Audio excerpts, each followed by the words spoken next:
So about 6 Nigerians were drafted into the NBA yesterday.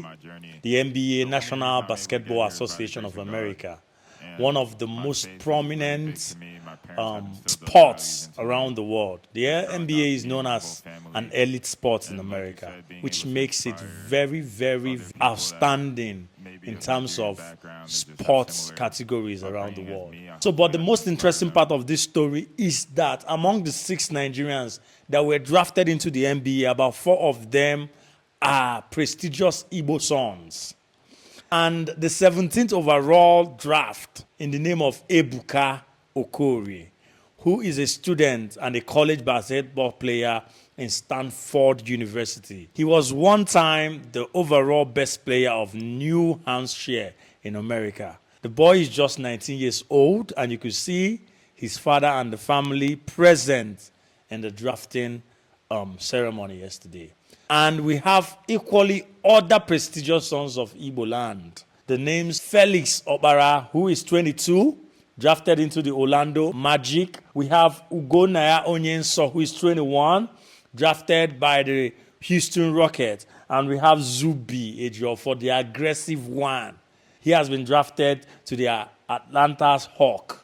If you check the history and you see that these guys were outstanding players. Onyenso was the youngest Nigerians to play in the Nigerian National Basketball League team when he was 17. Zubi Ejiofor have won several accolades.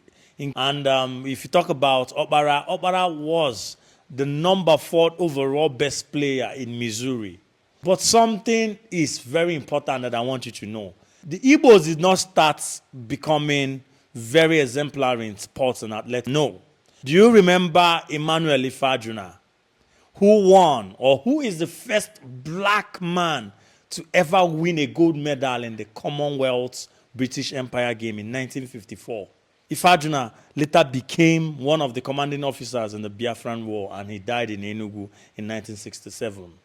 You remember Kanu Nwankwo, who led the Nigerian team to seize the Olympics in 1996. A lot of them, J.J. Okocha, what are we saying? The Igbos are known as resilient fighters in all endeavors of human history, which is why we must prioritize to tell our stories to the upcoming young Igbos, to know that in them lies the spirit of a warrior. So let's celebrate these young boys. Go and follow them. You heard their names. Follow them and make sure you're supporting them and praying for them, because they represent our culture, our country, and our continent in that sport.